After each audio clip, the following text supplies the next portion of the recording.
pour enfants nous. Martinique, levez debout pour Chiméa. Histoire nous c'est nous qui a marché, histoire nous c'est force pour enfants nous. Martinique, levez debout pour Chiméa. Pour yush nous dames qui a levé, Martinique montre nous Chiméa. Martinique, levez debout pour Chiméa. Oh Martinique, Martinique, Martinique, Martinique semble pour nous river. Martinique, levez debout pour Chiméa. C'est devant nous caler, Martinique tout bout pour nous rouler. Martinique, levez debout pour Chiméa. C'est devant nous caler, vendant vous rouler nous ca rouler.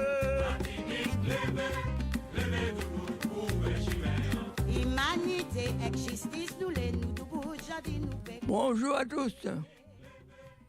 Bonjour à... J'ai pas de tout. Bonjour à tous. Bonjour à tous. Bonjour. Bonjour à tous. Émission Tambour, Maman élevé sur fréquence Paris pluriel, 106.3 le vendredi, 15h-16h ou 17h30. Revue de presse de la Caraïbe et d'ailleurs. L'équipe vous remercie de votre fidélité. Alors, le sommaire de la revue de presse aujourd'hui, et on a une invitée. L'invité de la semaine est M. Ben Nodji. Bienvenue à lui. Vous êtes chanteur et écrivain, comorien. Dans quelques instants, avec ma collaboratrice Nicole Robert, vous allez pouvoir échanger quelques mots avec nous. Alors, le sommaire de la revue de presse cette semaine est Michel Blanchy. Michel Blanchy pour la Martinique, crise en France, mobilisation du 18 septembre, collège de Belle-Étoile de Saint-Joseph, tiré de l'hebdomadaire Justice, Lamentin, la pensée de Glisson, Édouard Glisson, au cœur d'une conférence. Pour la Guadeloupe, Nicole Top, Guadeloupe, sans mémoire des luttes. Christian Céleste, toujours à la Guadeloupe, hôpital sans urgence, Nicole Top, études supérieures, plaidoyer pour un autre espace maritime. La Dominique a honoré la communauté Kalinago, Cuba. Ça s'est passé le 26 juillet. Anniversaire de l'attaque de la Moncada. Trinidad et Tobago conclut un accord majeur avec ExxonMobil. Alors, lire et faire lire, la page culturelle, lire et faire lire pour le plaisir. Malcolm Ferdinand, S'aimer la terre, aux éditions du Seuil. Dulcie Septembre, Une vie pour la liberté, aux éditions Non-Lieu. Maryse Condé, Désirada, aux éditions Jazot. Pascal Blanchard, François Mitterrand, le dernier empereur de la colonisation, aux éditions Philippe Ray. Raphaël Confiant, Le bal de la Blomée. L'art est le rêve de l'humanité, un rêve de lumière, de liberté, de force sereine. Romain Roland. Pour finir, en Martinique, la faucheuse a emmené les meilleurs, Berthe et Guy, qui nous reposent en paix. On ne les oubliera pas.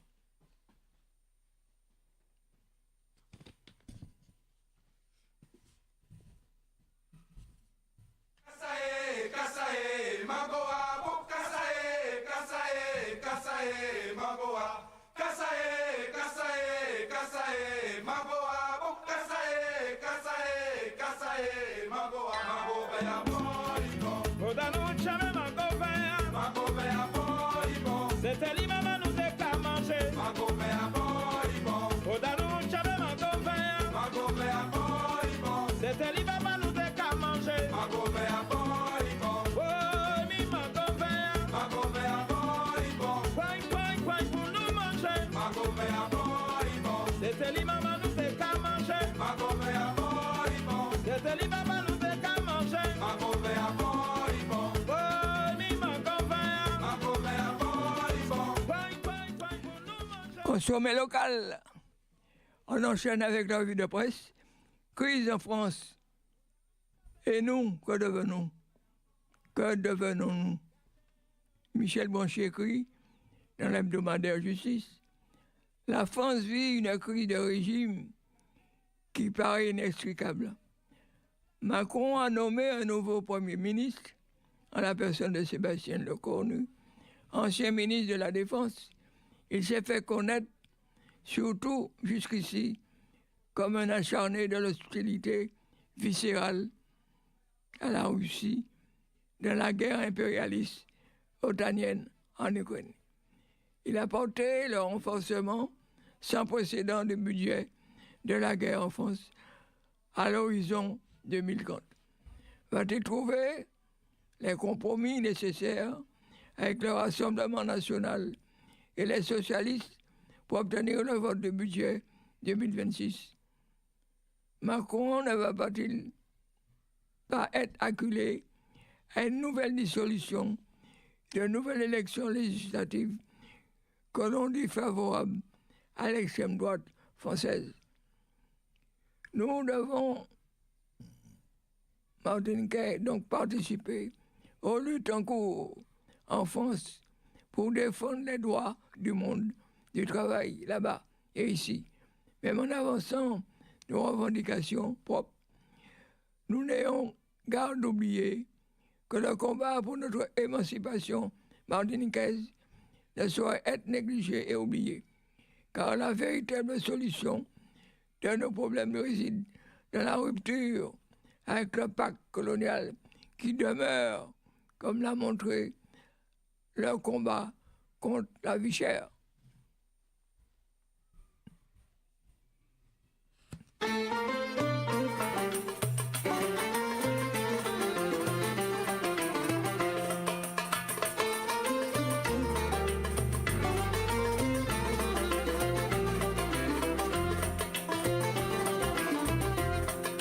Monsieur le Président, je vous fais une lettre que vous lirez peut-être si vous avez le temps.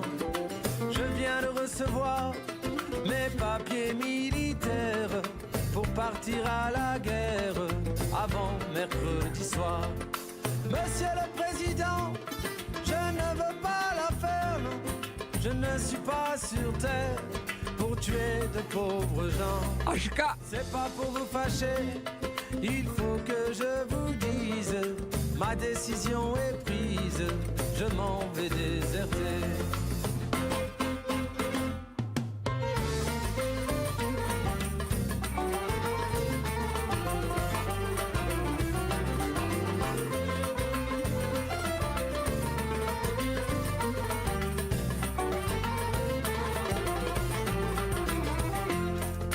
Depuis que je suis né, j'ai vu mourir mon père, j'ai vu partir mes frères et pleurer mes enfants. Ma mère a tant souffert qu'elle est dedans sa tombe, qu'elle se moque des bombes, qu'elle se moque des vers. Quand j'étais prisonnier, on m'a volé ma femme, on m'a volé mon âme et tout mon cher passé. Demain de bon matin, je fermerai ma porte. Au nez des années mortes, j'irai sur les chemins.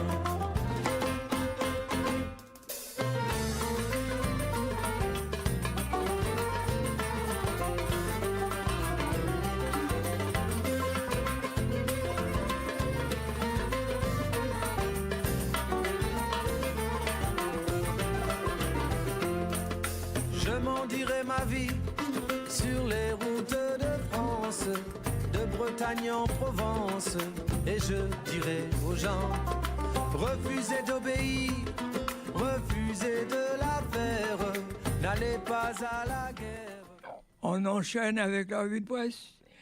Mobilisation du 18 septembre. Syndicats et pharmacies unis contre les réformes en Martinique.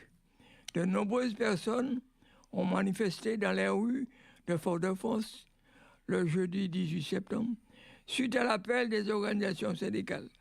L'importante participation était finalement comparable à celle du 1er mai. Une nouvelle mobilisation pour dénoncer les politiques sociales, économiques jugées injustes, écoles fermées, administration bloquée. Les pharmacies de l'île ont elles aussi gardé les rideaux fermés afin de soutenir le mouvement. Toujours à la Martinique, le rapport de force avec le gouvernement est définitivement lancé 8 jours après une première action sociale avec le mouvement Bloquons tout, qui avait rassemblé environ 500 personnes. C'était au tour de l'intersyndicale d'appeler à se mobiliser contre l'austérité. Jeudi 18 septembre, réunis dès le matin à la maison des syndicats, la CGTM, CDMT, CFDT, FSU, CGTFO, UNSA, CFTC, CSTM, CFE, CGC ont manifesté dans les rues de Fort-de-France entre précarité croissante, dégradation des services publics, inégalité sociale et détérioration de l'accès aux soins. Les travailleurs s'insurgent. Nous sommes la fonction publique la plus défavorisée, fonction publique territoriale, et forcément, ça se voit sur notre pouvoir d'achat. Donc, nous, on veut la réduction de toutes les mesures qui vont à l'encontre d'une évolution professionnelle. Toujours à la Martinique, ça se passait dans la commune du Lamentin, la pensée de Glissant au cœur d'une conférence. La ville poursuit son cycle de conférences animé par Loïc Séry sur Édouard Glissant. Dernièrement, une plongée captivante dans l'univers de l'écrivain qui a profondément renouvelé la pensée postcoloniale était proposée au public. L'œuvre d'Édouard Glissant a une forte audience dans le monde. 14 ans après sa mort, elle continue de proposer des modalités concrètes pour résoudre les problématiques cruciales dans le monde. Une pensée opératoire, explique Loïc Séry au début de sa conférence. La période de la jeunesse de Glissant se révèle au monde par son roman La Lézarde, qui est une projection imaginaire de l'enfant et du lien, en dépit des conditions de restriction du temps de l'amiral Robert.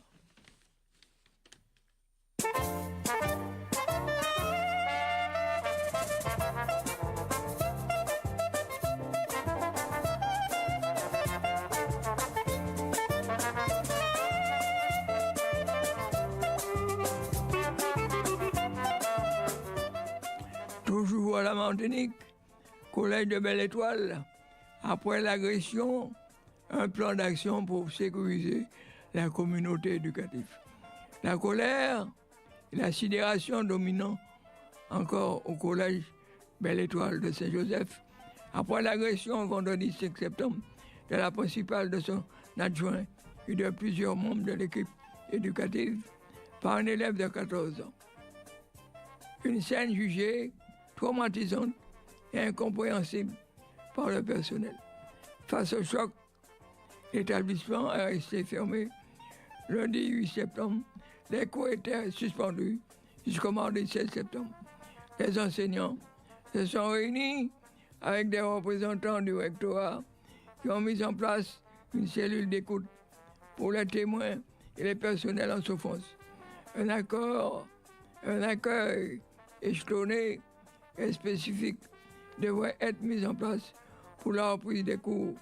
L'adolescent mis en cause a été présenté au parquet et un juge pour enfants dès samedi 6 septembre, placé sous contrôle judiciaire. Il sera jugé le 18 décembre prochain par le tribunal pour enfants et placé d'ici là dans un établissement spécialisé de protection de la jeunesse.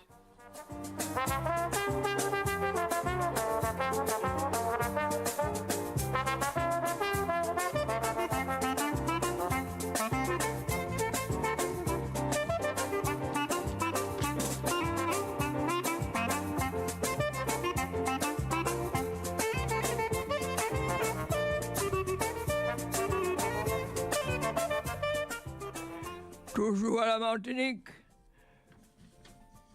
la 4 femmes pour glorifier Mona.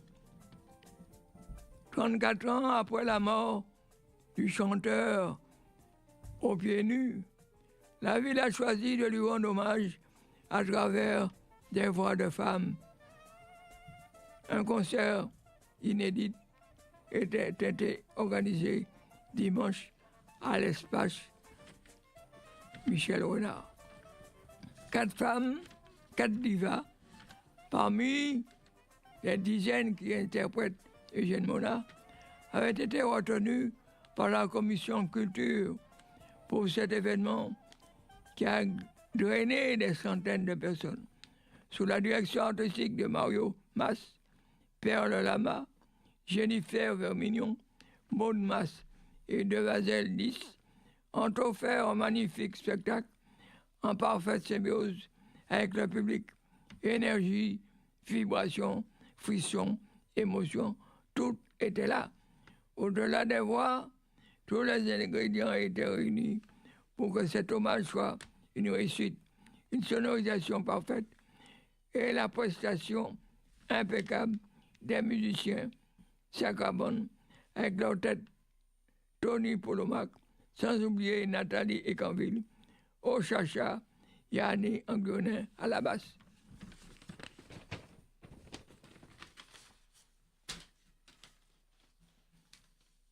Tous les jours pour nous encourager, tous les jours pour nous encourager, tous les jours pour nous encourager, tous les jours en Basel Pia, tous les jours pour nous encourager, tous les jours pour nous encourager, tous les jours pour nous encourager, tous les jours en Basel Pia. Tous les jours pour nous encourager, tous les jours pour nous encourager, tous les jours. On enchaîne avec la Guadeloupe. La Guadeloupe, sans mémoire des luttes, pas d'avenir pour l'émancipation.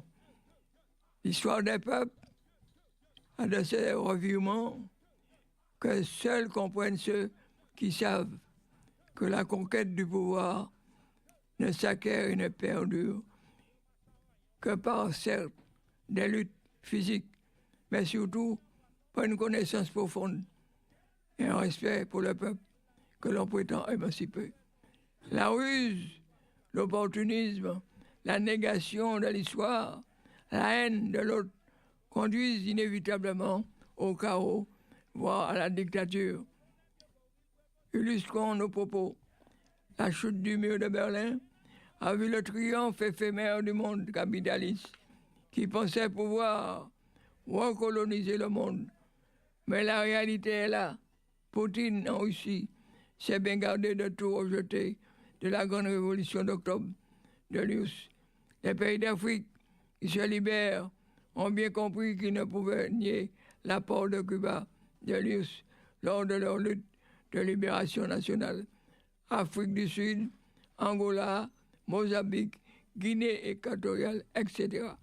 Les pays de la Caraïbe, nos voisins refusent, malgré les menaces et les sanctions, d'isoler Cuba.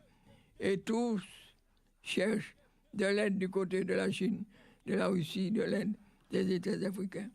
Car ils savent que dans le futur, et si la paix s'installe dans le monde, ils ne pourront compter pour résoudre des problèmes tels que les sargasses, les ravages de la chlordécone, que sur la technologie et les finances des pays du BRIC. Car Occident endettés et décadents ne leur proposent que la soumission, la guerre, le racisme, et nous, Guadeloupéens.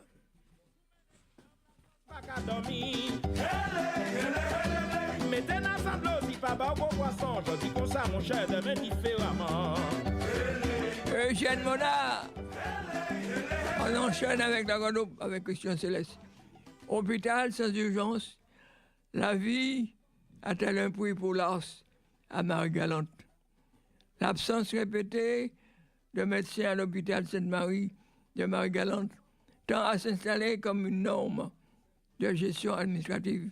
En particulier dans le service des urgences, ces dysfonctionnements pèsent lourdement, aussi bien sur le plan humain que sociétal. Sur cette île guadeloupéenne située dans une cinquantaine de kilomètres du centre hospitalier de Pointe-à-Pitre, un hôpital privé de services d'urgence peut-il réellement répondre aux besoins vitaux de la population? L'allongement des distances pour accéder à des soins immédiats, l'augmentation des délais de prise en charge et l'angoisse liée à l'incertitude affectent à la fois la vie des patients, des patientes et patients et le tissu social de Marie-Galante. Chargé de mettre en œuvre la politique de santé dans les territoires, de garantir l'égalité d'accès aux soins et d'assurer la sécurité sanitaire, l'Agence régionale de santé ARS remplit-elle son rôle à Marie-Galante? Rien n'est moins sûr. Souvent, la fermeture de services d'urgence est justifiée par la pénurie de personnel médical ou une baisse de fréquentation.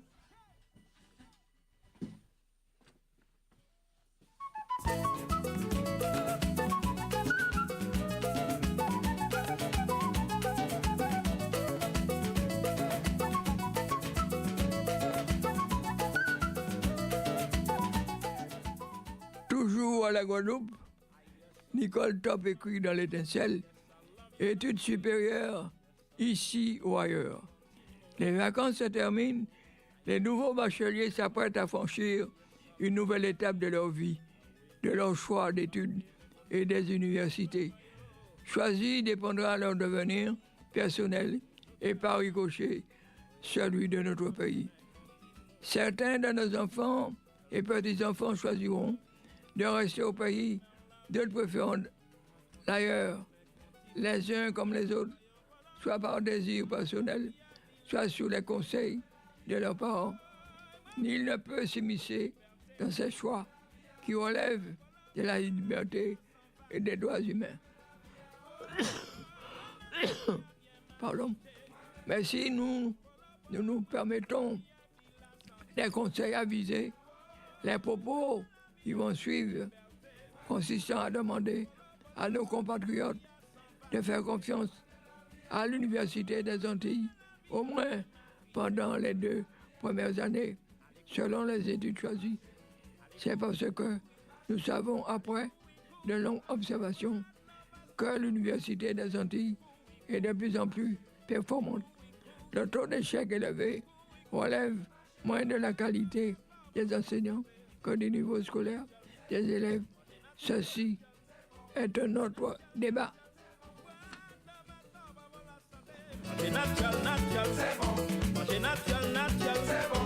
Manger natural, natural, c'est bon. Voilà, la santé, voilà. Maman, la vie a pile la santé. Maman, la vie a oh. Maman, la vie a pile liberté. Maman, la vie a oh. Voilà, maman, la vie a sans vanité. Maman, la vie a oh. Maman, la vie a bien ma vie. Eugène Mona.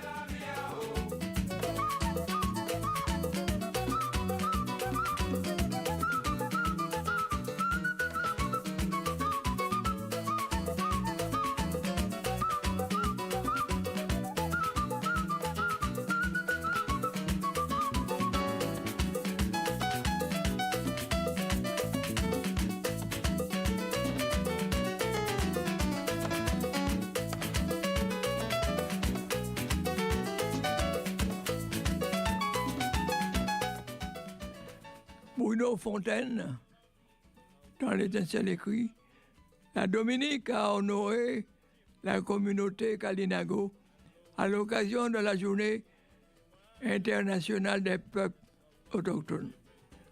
Le thème de cette année était « Les peuples autochtones et l'IA défendent les droits, façonner l'avenir ». La Journée internationale des peuples autochtones a été célébrée samedi 9 août à la Dominique en hommage à l'esprit et à la riche culture de la communauté Kalinago.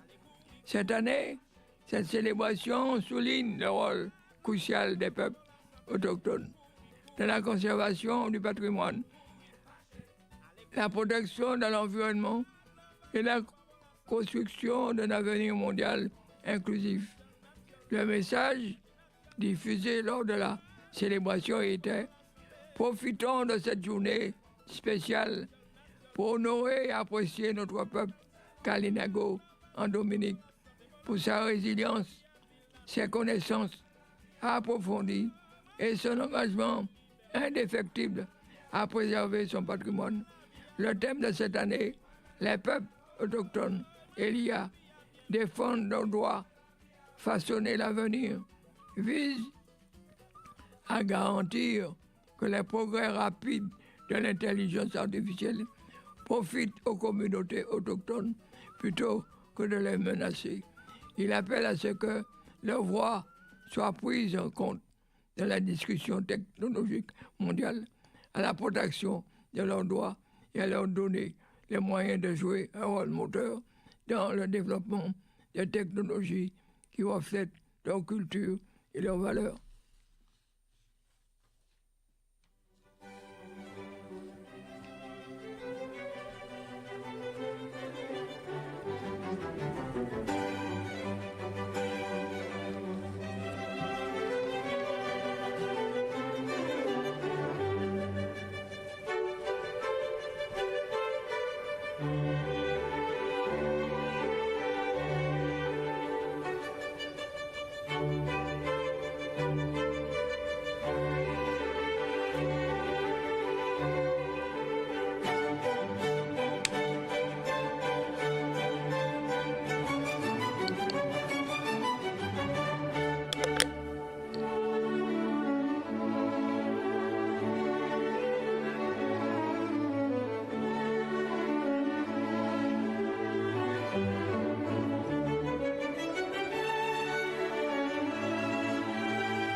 Bien, l'heure de l'invité est arrivée.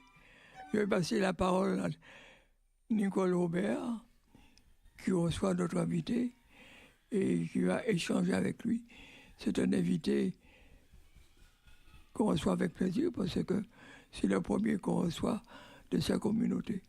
Nous espérons recevoir d'autres gens pour nous parler un peu de leur pays parce qu'on ne connaît pas du tout. Alors, la parole à Nicole Robert sur Fréquence Pluriel 106.3. Revue de presse de la Caraïbe et d'ailleurs.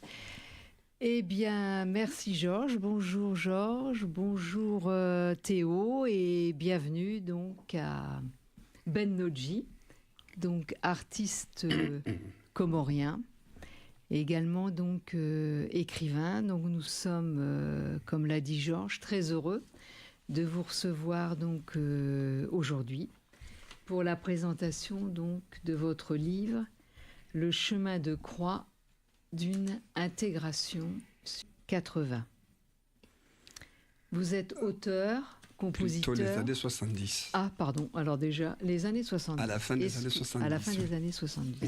Et vous êtes adolescent. Oui. Vous êtes auteur, compositeur, interprète et vous allez entamer une carrière de chanteur. Je vous cite, « Ce sont les chansons qui sont venues me chercher. Elles ont résonné d'abord dans ma tête, violemment, et après, je suis allée faire des cours de musique pour les rendre avec des sons. » Alors, en 2001, vous faites une scène pour la première fois avec votre propre répertoire et votre guitare. Votre musique est un condensé de culture comorienne et de culture française.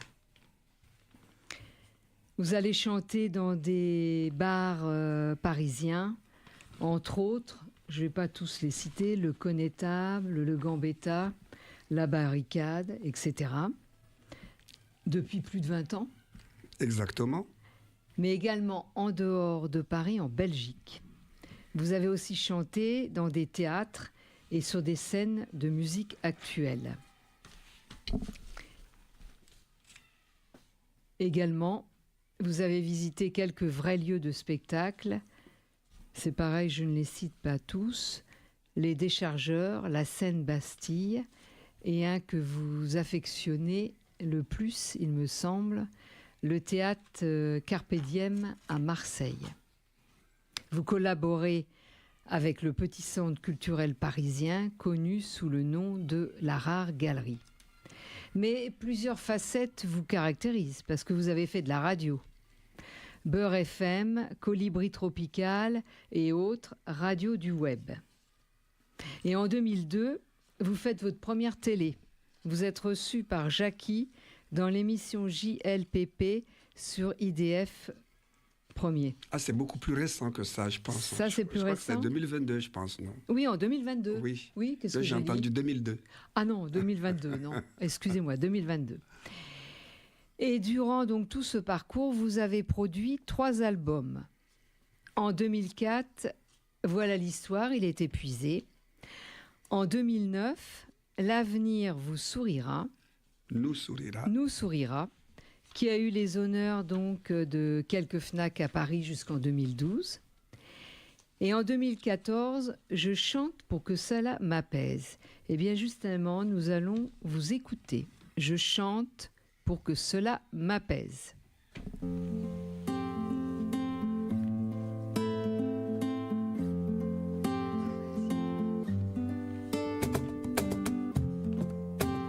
Vous pouvez chanter.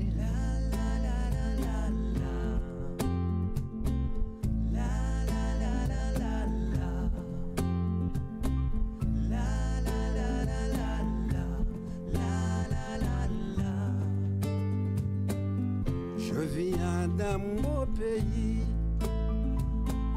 où les gens ont décidé que pour un mieux vivre, il faut partir ailleurs. Sauf que dans cet ailleurs, une fois qu'on s'y trouve et qu'on suit le move, c'est mal tout de même. Pour ceux-là même qui ont décidé qu'il faut s'en aller. Ça pèse, je veux le dire, ça pèse un homme. Je chante pour que cela m'apaise, cela m'apaise.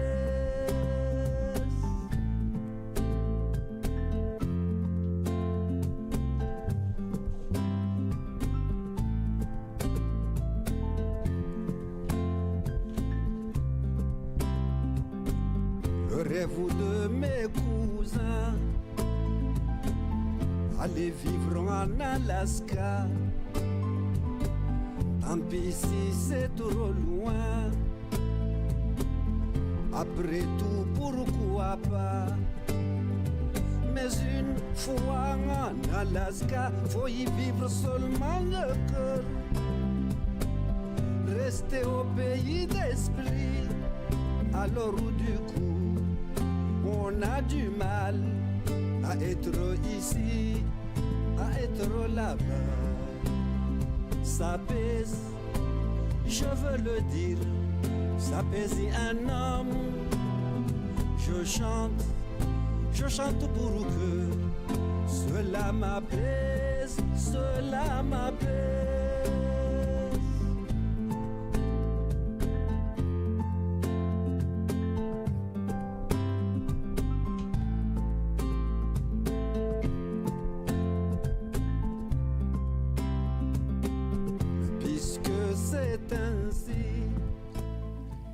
Et puis, en 2021, un single avec 5 titres revisités. Oui, c'est-à-dire que j'ai un arrangeur qui a participé pas à mon premier album, je ne le connaissais pas encore, je l'ai connu tout de suite après, mais que j'ai rencontré en tant que programmateur d'artistes dans les bars à Paris. J'ai programmé un groupe, il faisait partie du groupe et je l'ai rencontré là et je lui ai passé mon disque parce que je l'avais trouvé bon guitariste, je voulais qu'il vienne jouer avec moi. Et quand il a écouté ce disque, il a accroché, on a joué plusieurs années ensemble. Et un jour, je lui disais, tu sais, je compte plus enregistrer de disques, je suis fatigué. Et lui, pour me rebooster, il m'a dit, écoute, de toute façon, je ne demande pas ce qu'on enregistre des chansons inédites, mais quand j'écoute les 3 albums que tu as déjà fait, il y a quelques morceaux qui me bottent et que j'aimerais réarranger pour que tu leur donnes une chance de studio. Et quand il m'a donné les noms des chansons, je me suis dit, excusez mon manque de modestie là, mais je me suis dit qu'il avait bon goût. Et des chansons qu'il a choisies. Et du coup, je lui ai dit, voilà, allons-y. Et il a réarrangé 5 morceaux qu'on a ressortis là, tout de suite après le Covid, en fait. Et c'est quel titre, ces morceaux? L'avenir nous sourira, qui a porté le nom de mon 2e album. Il a choisi Sissoko, qui fait aussi partie de mon 2e album. Si la terre était mon papier, qui fait partie de mon 2e album. En fait, l'album qui a été accepté par la FNAC dans mon parcours. Oui. Et les 2 autres morceaux, c'est un morceau du premier disque qui s'appelle Pas gaspiller l'eau. Et le dernier, c'est un morceau qui s'appelle Essayer, qui se trouve sur le disque qu'on vient d'écouter, qui s'appelle Je chante pour que, mais il y a un morceau qui s'appelle Essayer, qui a été réarrangé. Donc on a fait 5 morceaux et c'est vrai que quand j'ai écouté son travail, je me suis dit que j'avais quelques tubes. Je ne le croyais pas avant. Donc ça sera peut-être un autre, plus tard, un autre disque. Peut-être que, voilà, la voie est ouverte. Chanteur libre, mais pas que, parce que vous aimez beaucoup la littérature. Vous baignez d'ailleurs dans la littérature et vous publiez en 2019 en auto-édition, donc votre premier ouvrage, Le chemin de croix d'une intégration, suivi de 3 petits points. Alors je dirais donc de ce livre, c'est un livre émouvant, avec beaucoup d'authenticité, beaucoup d'émotion, couverture verte. La couleur de l'espoir. La couleur de l'espoir, merci, toute simple, mais en fait un livre à mettre, je pense, entre toutes les mains, qui sera suivi en 2025, Le chemin de croix d'un troubadour. Alors aujourd'hui, nous vous recevons pour échanger sur le chemin de croix d'une intégration. Alors tout simplement, la première question, donc un peu bateau, mais comment est né ce livre? Alors comment est né ce livre? Je suis venu en France très tôt, j'étais ado. Et dans quelles conditions? C'est-à-dire que quand j'étais au village, il venait de se passer un coup d'État qui... Quel village? À Djomani. Djomani, vers la 2e grande ville, Mitsamiouli. J'étais centre-nord, en fait, de l'île de la Grande Comore. Et du coup, la scolarité était... il n'y avait plus possibilité d'aller à l'école parce que le président révolutionnaire qui venait de faire le coup d'État ne s'entendait plus avec la puissance coloniale.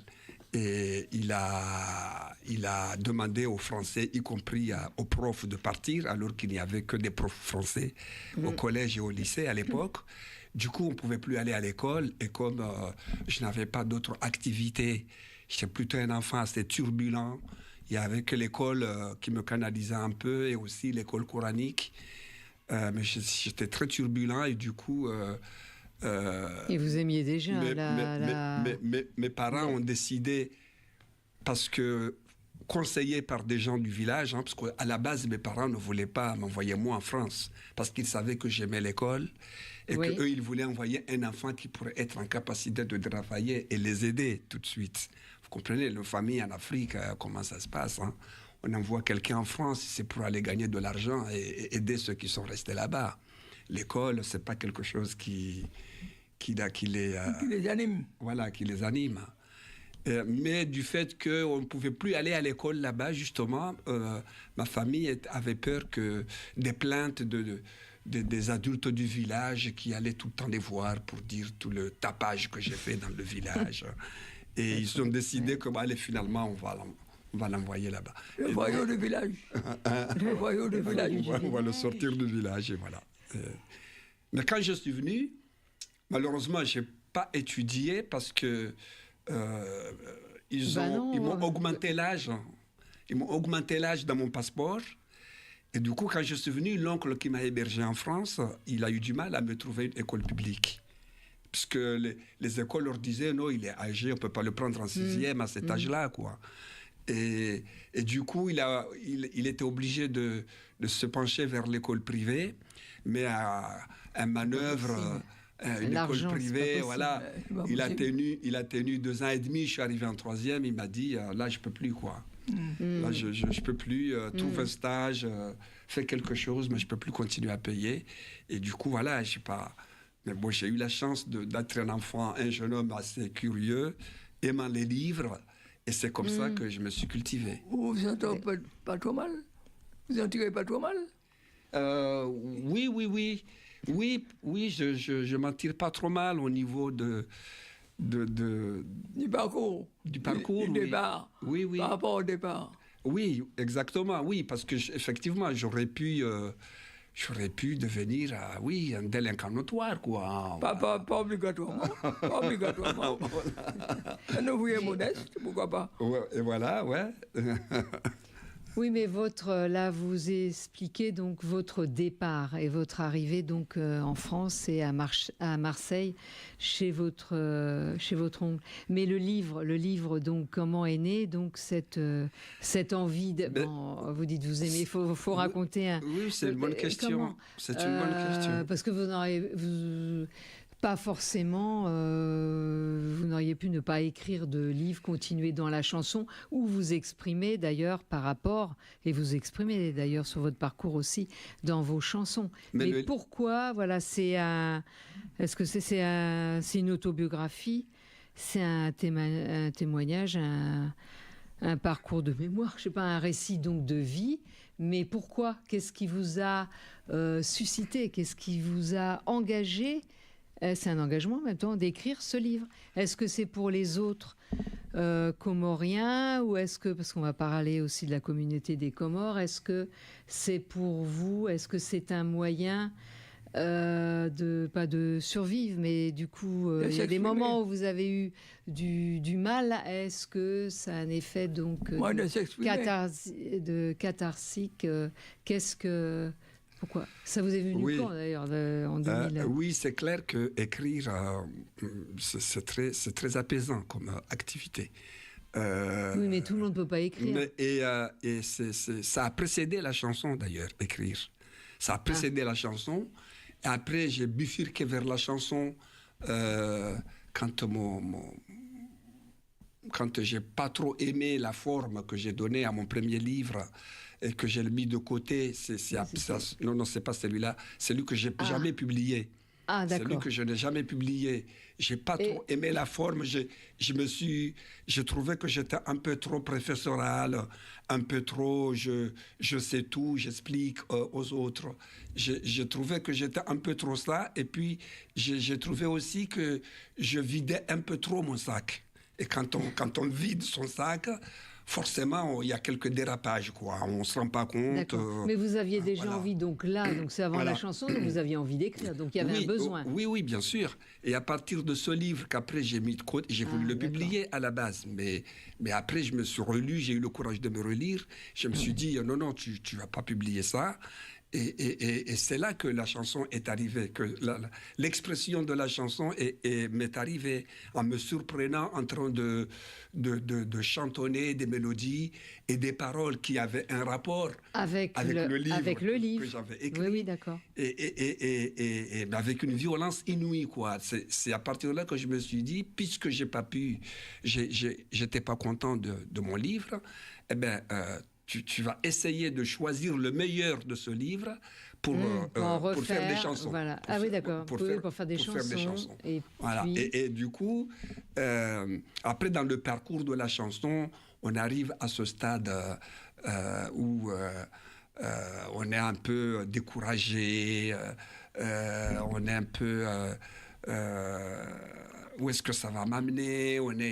Voilà, on se pose des questions. On se pose des questions. On a un travail à côté pour vivre.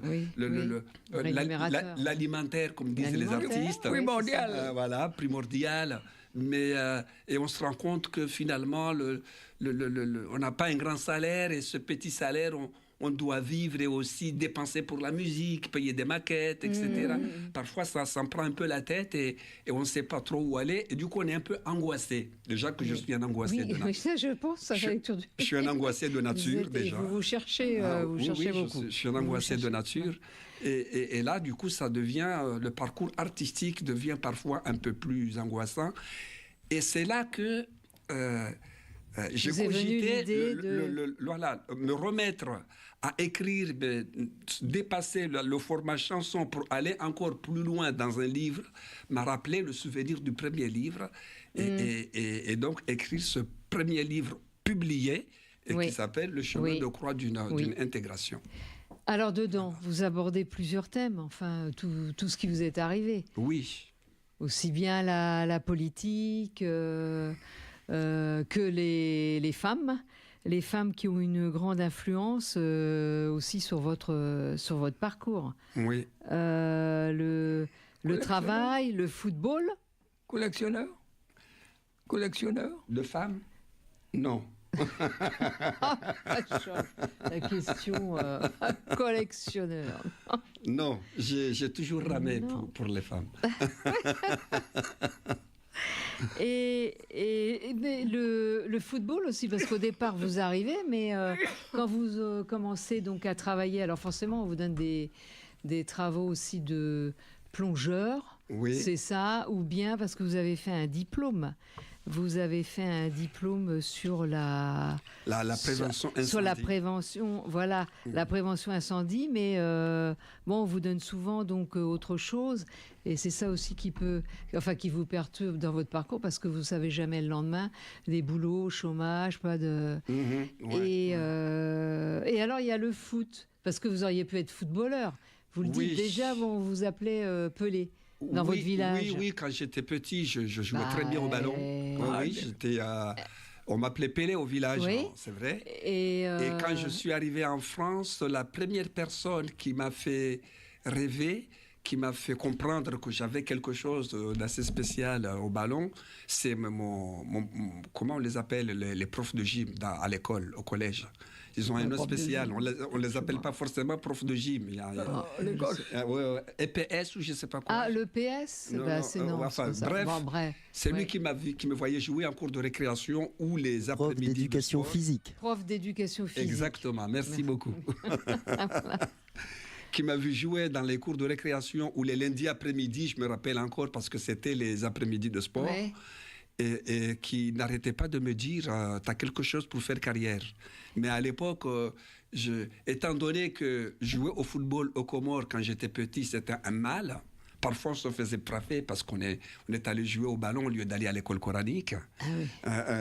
Alors du coup, quand on me dit t'as quelque chose pour pouvoir faire carrière, moi, j'arrivais pas à me rendre compte ce que ça voulait dire faire carrière, quoi.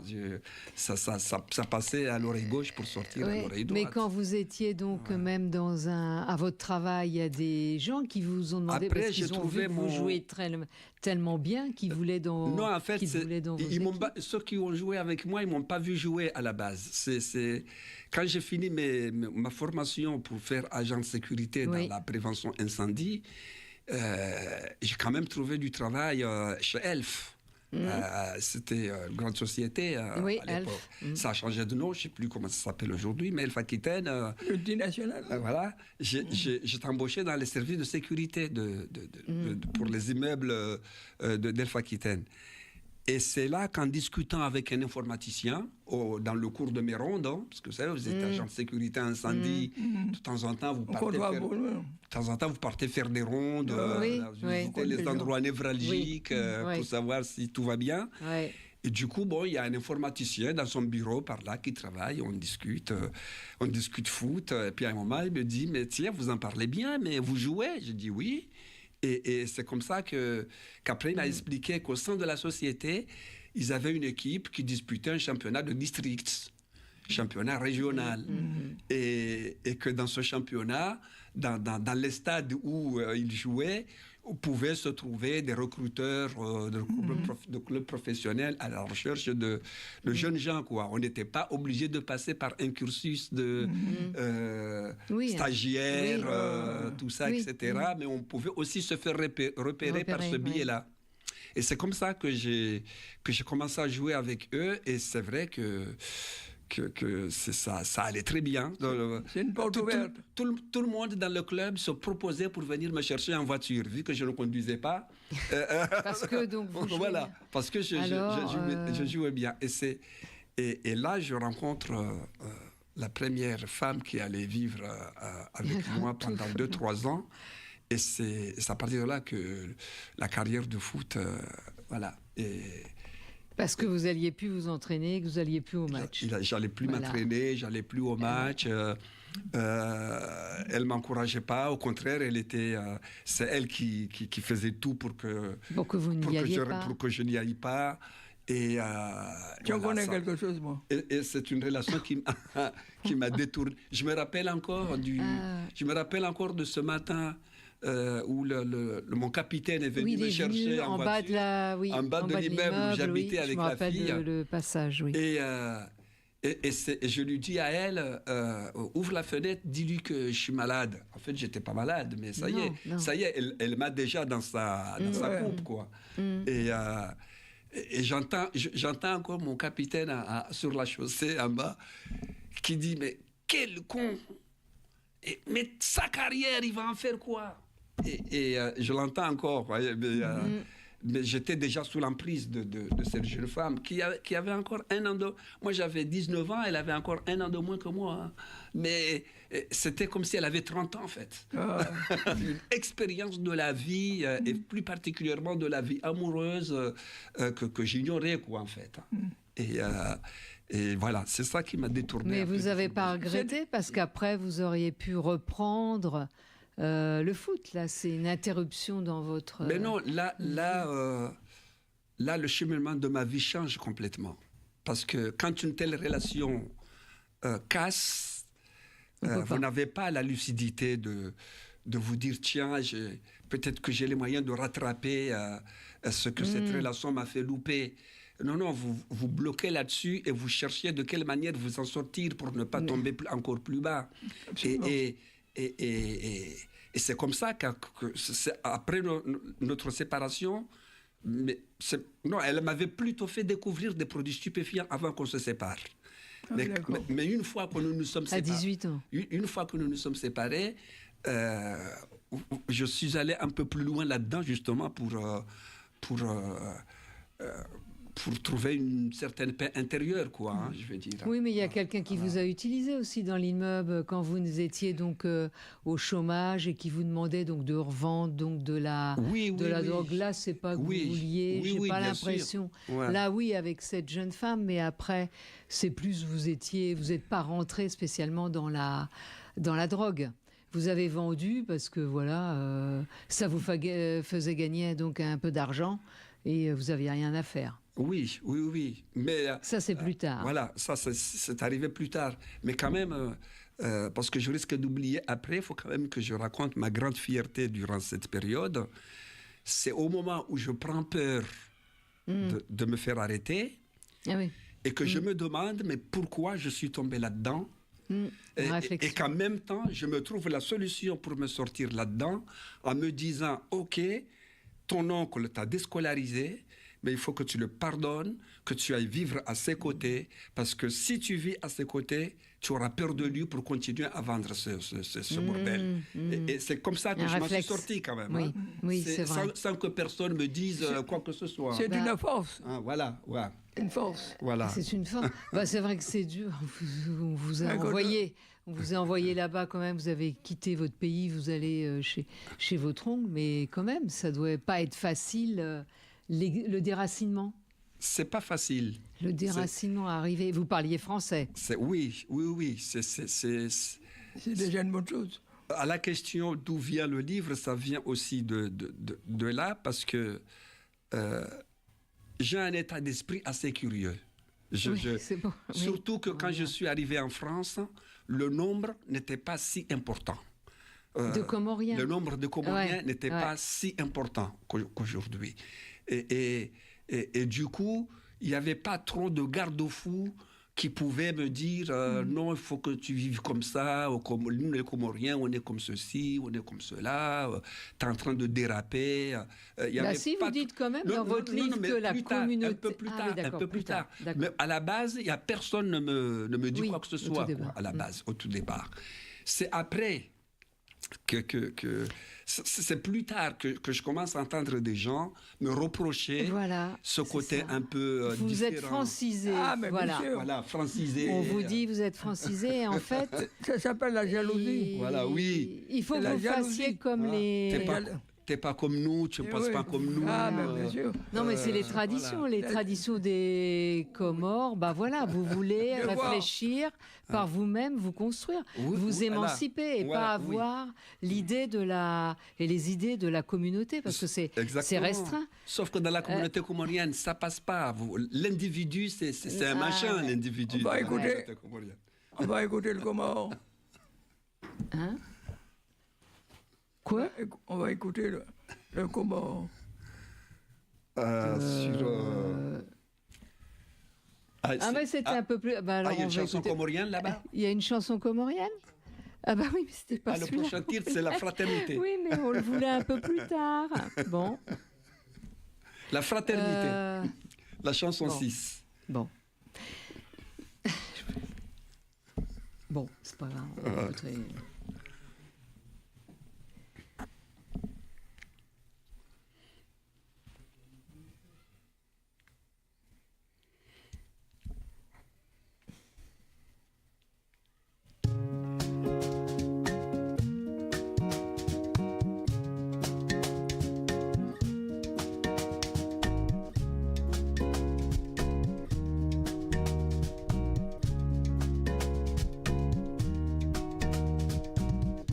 Où l'a-t-on jeté? La fraternité, dis-moi mon frère, a-t-elle existé? La fraternité avant notre ère, est-ce une illusion? Un rêve en carton, un oiseau mort, ou l'un des trois mots du païen credo qu'on chante encore. L'une des trois unités de l'humaine trinité, celle qui commence par liberté, selon poème inachevé, aide-moi à la retrouver, mon frère, avec la liberté.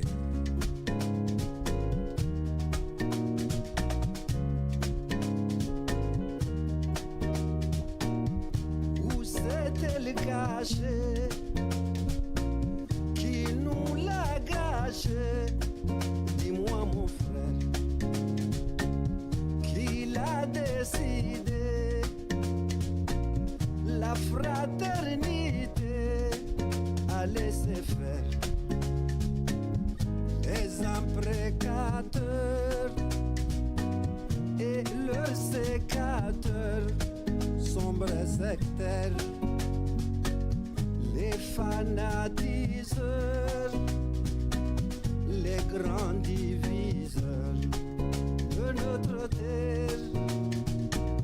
C'est la pire des choses qui soit, le chacun pour soi, dans son cocon, dans sa coquille, on se recroqueville. Nos idéaux ont des œillères, des barrières, des frontières.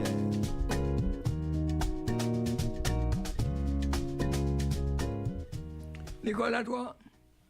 Alors, du coup, donc vous racontez en fait la difficulté de s'intégrer dans une nouvelle société, de se l'approprier, de devenir autre quand vos semblables, c'est-à-dire toute la communauté comorienne, refusent de changer, c'est ça? Oui. Et s'enferment dans des logiques communautaires.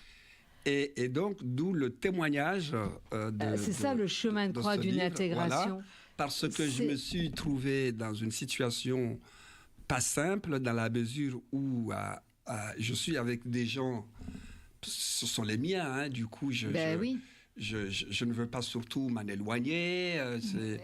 Mais en étant toujours avec eux, malgré tout, bon, je m'en éloigne seulement parce que ça m'arrive de lire des livres, de m'intéresser à l'actualité, au fonctionnement de la société. De sortir aussi, puisque vous aimez. Ouais. Au fonctionnement de la société là où je vis, quand même. Oui.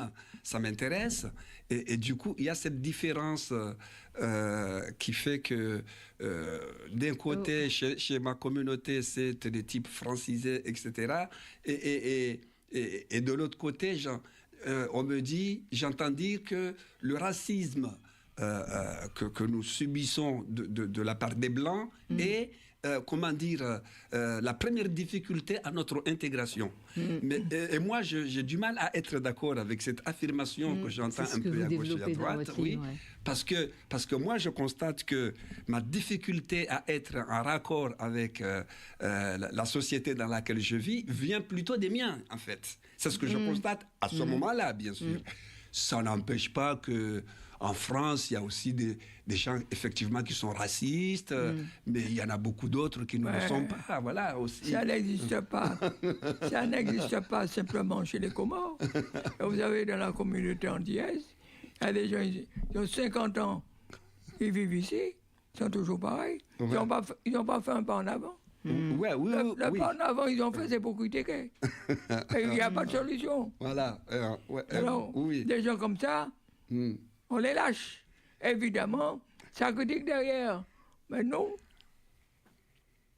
on sait ce qu'on fait et on avance. Exactement. Et on ne garde pas derrière. Exactement. Quand ils disent qu'on est perdu, on n'est pas perdu du tout. On sait ce qu'on fait, comme vous dites. On vit dans une société. Voilà, on évolue avec. On sait où on met le pied, exactement. Ah ouais. Oui, et du coup, le sujet était tout trouvé de faire ce témoignage parce qu'en même temps, ça m'apaisait. Dans la mesure où je me sentais un peu tiraillé, le fait de l'écrire, ça vous a soulagé, ça a été bénéfique. C'était bénéfique. Ça me soulageait et évidemment, c'est pas l'autobiographie de la personne qui est en train de raconter, voilà, quand j'avais 10 ans, j'ai fait ceci. Non, c'est les impressions, c'est le ressenti, du parcours. Un parcours, c'est pour ça que j'aime dire que c'est un essai autobiographique, parce que le parcours, à la limite, devient un prétexte pour pouvoir raconter des idées générales sur comment je sens, moi, la société. Voilà, c'est ça, parce que vous parlez de la politique. La mienne, celle dans laquelle je vis, et que je fais mienne aussi. Et vous parlez aussi pas mal de religion. Il y a un passage là où vous êtes avec vos amis, ils sont critiqués parce qu'ils ne sont pas musulmans, mais ils sont chrétiens, et Oui. c'est des Comoriens. Oui, oui. Et voilà, c'est aussi la difficulté de se comprendre et de l'ouverture donc à l'autre. Ils m'ont adoré, ces jeunes gens m'ont oui, adoré. Et ils ont joué un rôle très important pour ne Oui, pas je me perdre après ma séparation avec la jeune femme dont on Lydia. parlait tout à l'heure. Ils font partie des gens que j'ai rencontrés tout de suite après. Et ça a été une chance parce que c'est vrai que c'était de jeunes gens aussi qui fréquentaient que des Comoriens, mais qui Ils avaient une ouverture d'esprit. mais qui n'arrivaient pas à prendre leurs compatriotes qui aimaient pourtant aller chez eux, parce que les Comoriens, ils ont remarqué qu'eux, ils étaient ouverts, ils acceptaient tout le monde chez eux, ils avaient plein de jeux d'animation qui faisaient que tous les jeunes Comoriens qui connaissaient cet appartement, au lieu de se perdre dans la rue, ne sachant pas où aller, ils atterrissaient là pour s'amuser, boire un verre, etc. Mais en même temps, ils les critiquaient qu'ils étaient chrétiens. Je me rappelle et du coup, quand ils m'ont rencontré et qu'ils ont remarqué que je ne raisonnais pas de la même façon que les autres, ils se sont dit, ah tiens, en voilà un déjà qui ne va pas dire qu'on est francisé parce qu'il aime bien parler français comme nous. Et en plus, il ne se détermine pas selon Mahomet. Mais il a une conscience, il a une culture, il se détermine comme bon lui semble. Il évolue avec son temps. Voilà, il évolue avec son temps. Et ça nous a soudés, ces jeunes gens. Parce que eux, c'est vrai que c'est compliqué de dire qu'on est comorien et pas musulman. Hein. Ça, c'est clair. mais eux, ils avaient des origines malgaches, de la Réunion. Ils s'appelaient Fontaine, ils avaient un grand-père gaulois même. C'est vrai que physiquement, ils n'étaient pas vraiment comoriens. Ils avaient les cheveux plutôt européens, même ceux qui étaient foncés au niveau de la couleur de peau. Et puis, il y avait des qui étaient très clairs et qui avaient des cheveux un peu comme les miens, mais ils étaient très, très clairs de peau. Et donc, toutes ces origines ont fait qu'ils ont adopté plutôt Jésus que Mahomet, parce qu'ils étaient nés à Madagascar, à la Réunion, après ils se retrouvent à Moroni, en Grande Comore, mais à l'époque de la colonisation, il y avait une église catholique à Moroni. Sauf que ça n'a pas réussi à prendre, parce que les Arabes, ils ont fait fort, hein. Ils sont arrivés, ils ont bastonné nos ancêtres pour les islamiser, sans laisser la culture arabe, sans laisser la langue arabe. Parce que vous dites, vous allez à l'école coranique, mais vous ne savez même pas ce que vous lisez. Non, ils ont fait très fort, parce qu'on arrive à lire le Coran et on ne comprend pas la langue. On ne comprend pas ce qu'on lit, on ne comprend pas la langue. Bah oui, ça voilà. Et du coup... c'est ridicule. L'église catholique, quand elle est arrivée, ça n'a jamais réussi à prendre, quoi. Les gens, ils étaient des gens musulmans à fond, quoi. Et donc, du coup, ces jeunes gens, eux, se sont dit... Nous, on va vers Jésus parce que, bon, Jésus, il s'est pardonné. Jésus, que c'est lui qui n'a jamais péché, lui jette la première pierre.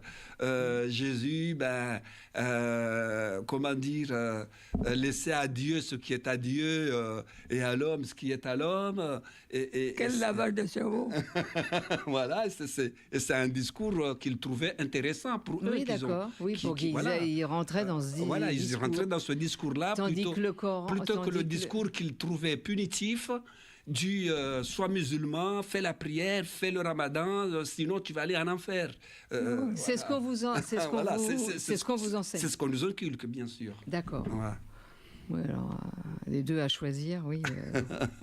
Et puis, quand même, autre domaine aussi, ce qui vous a aussi empêché, je dirais, de basculer dans la folie, c'est quand même les livres. Vous êtes attiré par la culture. Beaucoup. Parce que même quand vous faites vos rondes et tout, à un moment, donc vous découvrez, où il y a quelqu'un qui vous dit il y a des livres dans l'armoire, et vous allez prendre ces livres et les lire. Beaucoup. Ça a été une motivation pour aller au travail. Oui, parce que vous aimiez déjà, donc, vous aimiez déjà l'école quand vous êtes...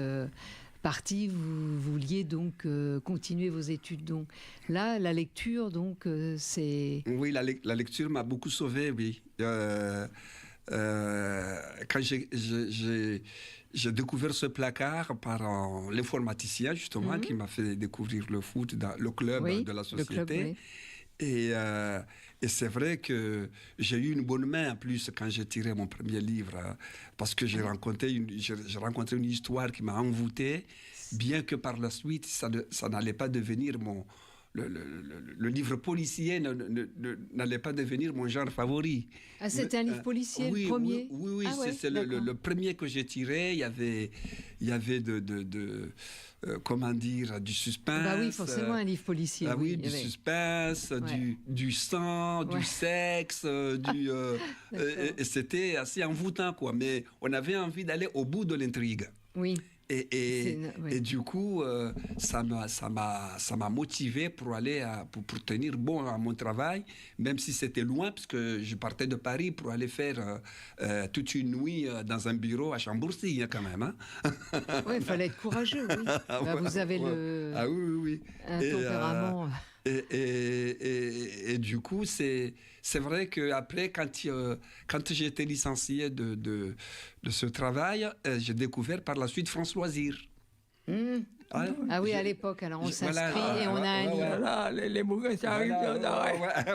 Ouais, j'ai pris ma carte d'abonnement et le livre était devenu mon sacerdoce, quoi. C'est le fait quotidien. Oui, il fallait surtout pas oublier, parce que quand tu oubliais, le livre qu'ils ont décidé de t'envoyer, il n'était jamais bon, en fait. Il vaut mieux prendre le temps d'aller choisir ce que tu veux. Oui, il vaut mieux choisir. Bah oui, on est là bien sûr. À l'époque. Et d'ailleurs, on retrouve, parce que là, dans votre livre, il y a une préface, et puis la préface, un extrait, un extrait de Sri Aurobindo, ou L'aventure de la conscience.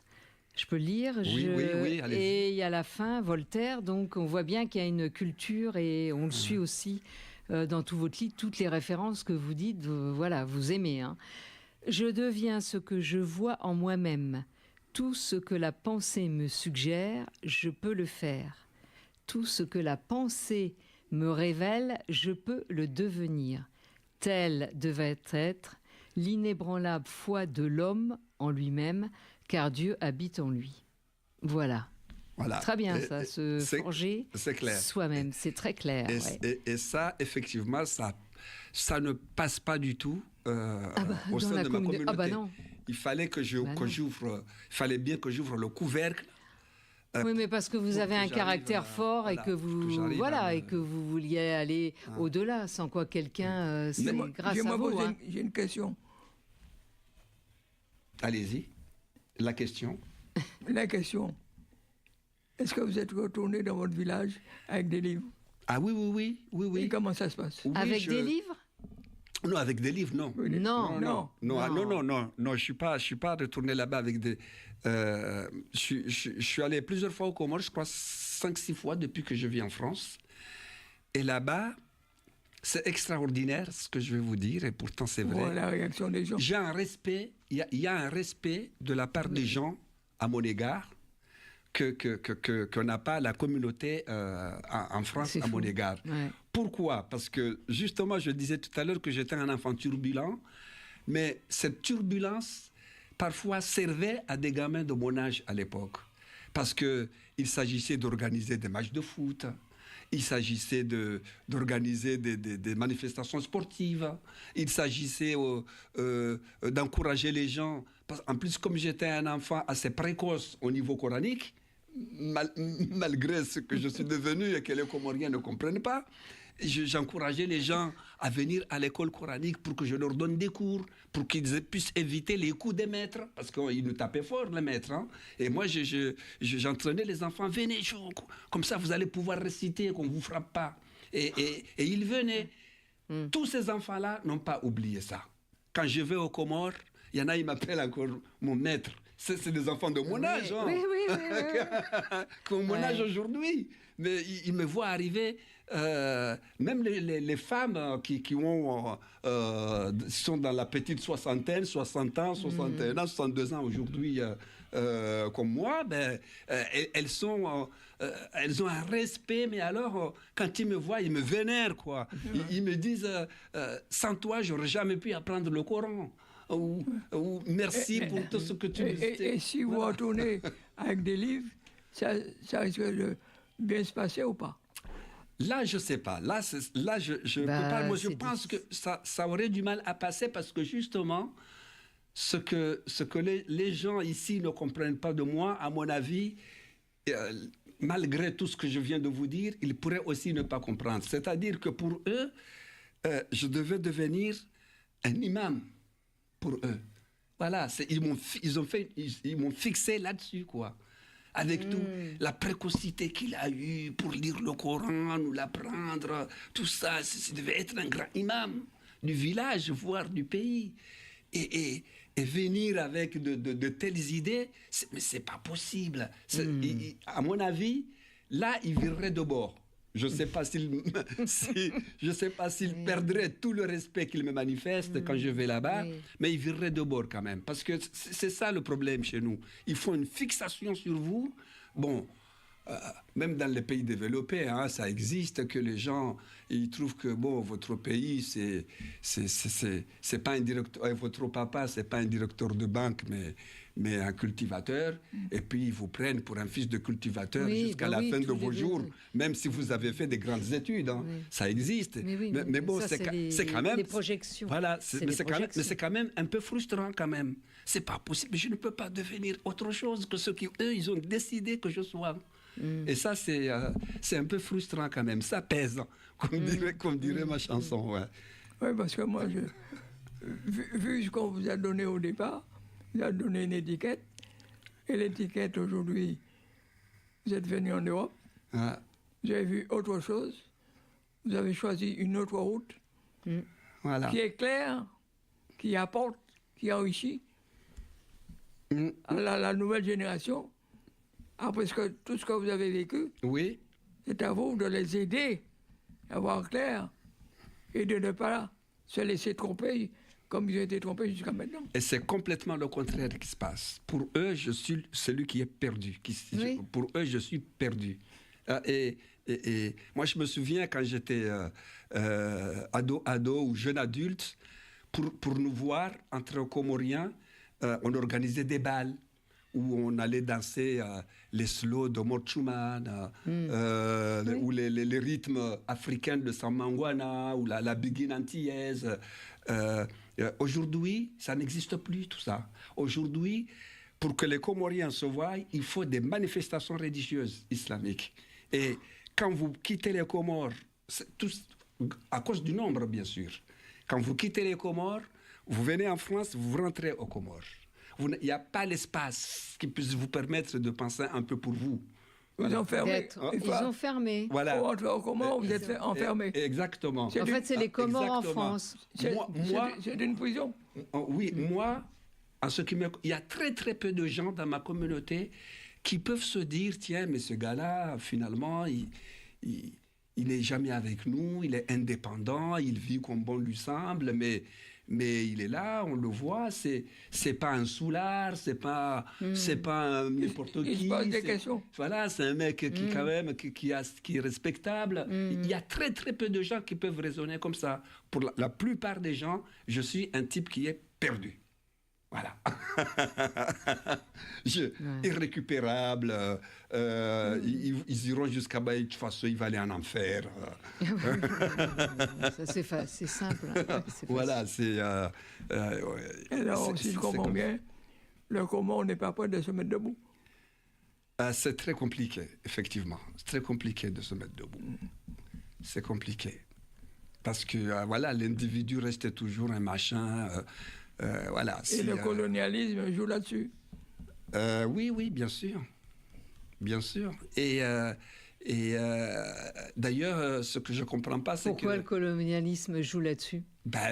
Le colonialisme, peut-être pas, mais en tout cas le néocolonialisme. La grande puissance d'avant...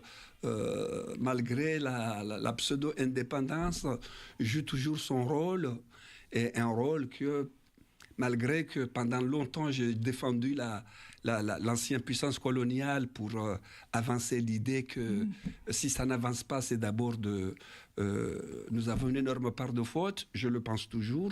Mais oui, c'est ce que vous dites dans le livre. Non. Oui, Mayotte, lui, il a fait le choix de rester français. Oui, mais Mayotte, d'accord. Mais là, voilà, Mayotte, c'est à part. Mais là, ce que vous dites, parce que vous dites que. Non, je le pense toujours. En même temps que les Comoriens sont un peu responsables parce qu'ils n'ont pas voulu évoluer, qu'ils n'ont pas, et qu'ils font la même chose. Exactement. Mais aujourd'hui, on se pose aussi des questions sur le rôle de l'ancienne puissance coloniale, dans la mesure où le président qui est là-bas, on sait que c'est un grand ami il a été grand ami avec Sarko, il est grand ami avec Macron. Et alors que c'est ce même président qui pousse les jeunes Comoriens à dire aller envahir Mayotte. Voilà. Et du coup, mais pourquoi un pays comme la France donne des millions d'euros à un petit pays pour se développer, et il voit très bien que ce petit pays ne se développe pas, mais au contraire, il chasse sa jeunesse pour aller remplir un bout de France qui se trouve à 9000 km. Parce que pour eux, s'il n'y a que comme ça qu'ils peuvent récupérer Mayotte, c'est que plus il y aura des Comoriens, plus... Voilà, exactement. Et du coup, là-dessus, le rôle de l'ancienne puissance coloniale, des fois, on peut quand même se poser des questions. Voilà. C'est pas très clair, quoi. Ouais. Et puis la force vive de cette situation-là. Ouais, ben ouais. Et les meilleurs Comoriens, il les prend. Ouais, ben oui. Alors donc les cadres Comoriens, ils ne sont pas au pays, ils sont ici. Alors, étant donné qu'on leur a donné une bonne place par rapport à ce qu'ils avaient, mais ils ne bougent plus. Oui, mais est-ce qu'ils pouvaient rester là-bas, est-ce qu'ils auraient la possibilité donc de vivre? Oui, certainement pas, sauf s'ils ont quelqu'un de la famille au gouvernement. D'accord, ok. Alors, l'émission, est-ce qu'on peut vous écouter lire un passage donc de votre livre? Alors, celui que vous voulez. Il faudra lire le passage aussi, la fin, vous terminez avec Voltaire. Non, c'est Sénèque. Alors, et une anecdote qui s'est passée dans mon quartier à Marseille. Quand des adultes du quartier viennent se plaindre devant moi pour dire, parce qu'ils ont compris que je pouvais être un peu ouvert d'esprit et comprendre leurs soucis, en venant me dire, oui, les jeunes gens qui sont dans la cité, ils se plaignent tout le temps de racisme, mais ici, ils voient pas que ce qu'ils font dans le quartier, franchement, c'est pas normal, quoi. Et du coup, voilà, donc je raconte cette anecdote dans ce livre à la fin. Dans ma navette entre l'habitation de mon oncle et mon domicile, je croise des gens qui ne remarquent pas que je suis terriblement malheureux et qui n'hésitent pas, eux, à m'étaler leurs petits soucis. Ils m'arrêtent pour m'expliquer le regret de devoir quitter la tour, donc l'immeuble, la seule tour de la cité, parce qu'ils n'en peuvent plus des incivilités des jeunes. Ils regrettent la disparition du service de sécurité, parce que même si on n'était pas là pour faire de la surveillance pure, notre présence leur était un peu protectrice au milieu de la nuit. Depuis, les choses se seraient empirées et ils sont obligés de partir. Là, j'arrive à sortir de ma bulle pour compatir avec eux, toujours ce trait de caractère qui m'amène à avoir mal à l'autre. Je trouve qu'ils ne feignent pas leur tristesse, comme si leur maman venait de se faire hospitaliser. Ils pensaient peut-être ne jamais déménager, mais les sauvageons ont eu raison de leur amour du quartier et surtout, je crois, de leur bel immeuble. Enfin, quand il était beau. Depuis, il a perdu de son éclat. Des murs de plus en plus tagués, des ascenseurs souvent bloqués, des escaliers devenus comme un champ de guerre et des jeunes de plus en plus incontrôlables. Certains, dont beaucoup sont pourtant intelligents mais zéro de culture, déscolarisés, échappant à toute autorité familiale, ignorant tout ce qu'est le savoir-vivre, ne cessent de se réjouir d'avoir fait de leur quartier une zone de non-droit où même les forces de l'ordre ont peur de venir. Oui, j'ai vu des reportages sur Marseille, ce que vous venez de dire là. Évidemment, ces jeunes, pour moi, ce que je vois avec ces jeunes, une formation, l'école d'abord, une formation, un travail et un salaire. Mais un salaire auquel ils peuvent vivre, pas un salaire de misère. Ouais. Le problème sera réglé. Mais ils ne veulent pas. Ils préfèrent alerter les gens que rien ne va plus. Mais la raison, les jeunes sont comme de nous, comme leur père, leur mère. Ils veulent travailler. Un salaire correct. Et même un logement, s'ils devaient fonder un foyer. Mais avec un salaire auquel ils peuvent faire face. Mais c'est pas... Tous ces signes-là ne sont pas là. Que voulez-vous qu'ils fassent les jeunes? Ils ont des envies comme tout le monde. Hein. Avec leurs copines, aller au cinéma, aller prendre un verre. Mais ils l'ont pas. Qu'est-ce que vous voulez qu'ils fassent? Eh bien, ils tombent dans la... Je suis parfaitement d'accord avec vous parce que je fais médiateur social et pour essayer de sortir des jeunes de cité pour les resocialiser, et c'est très très compliqué, c'est vrai. Alors, l'émission va bientôt se terminer, donc je remercie beaucoup Ben Nodji donc d'être venu aujourd'hui, de nous avoir présenté donc son livre, Le chemin de croix d'une intégration. Donc à lire, bien évidemment, et toujours d'actualité. Il est réédité et vendable et commandable chez Amazon. Ah voilà, donc on peut se le procurer sur Amazon. Voilà. Eh bien, merci beaucoup Ben Nodji. Et maintenant, quelques annonces. On vous attend en 2026. Merci en beaucoup. 2026. Ben Merci beaucoup. Alors, donc ce week-end, aujourd'hui jusqu'à dimanche, le Salon du livre de l'histoire à Blois. Le thème de cette année, la France, point d'interrogation. Et vous retrouverez Suzanne Drassus, notre amie, donc, qui dédicace donc, ses livres au stand Idem et d'Enel. Et il y a un livre qui vient de sortir, La faute à Bonaparte, monographie collective sous la direction de Suzanne Drassus. Préface de Pascal Blanchard, entrée libre et gratuite. Eh bien, à Blois, à la Halle au Grain, au centre de la ville de Blois ce week-end. Et puis, la semaine prochaine, ne pas oublier, alors là, c'est notre ami Fabrice Di Falco, rue Blomet, dans le 15e, mercredi, Porgy and Bess, l'opéra mythique de George Gershwin, l'histoire au cœur de la communauté afro des années 1930. Création unique, concert unique, qui renaît avec les voix des Outre-mer, mêlant héritage lyrique et tradition ultramarine. Direction Fabrice Di Falco et Julien Leleu. Maintenant, le Festival du mois créole qui a commencé du 3 octobre au 30 novembre et en janvier 2026 pour les Antilles. Et la semaine prochaine, eh bien, nous retrouvons Ferdi Ajax, notre chroniqueuse, qui est partie au Bénin pendant une semaine au festival littéraire et qui nous en tiendra un mot. Je connais très bien cette jeune femme. Ah, bien, très sympathique et très intéressante. Juste un mot, vous le savez, Robert Badinter qui a fait son entrée au Panthéon hier, donc le 9 octobre. Et c'est lui qui a porté la loi du 9 octobre 1981 qui abolit la peine de mort en France. Et voilà, eh bien... Bonne semaine à vous. Bonne semaine.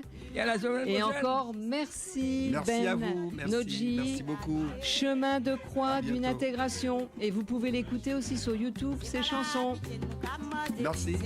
Respect nous les souffler. Martinique, c'est où qui fait ses ailes. Martinique, c'est où qui fait fanon. Martinique, levez tout pour le chimère. C'est devant nous caler, c'est rouler nous caouler.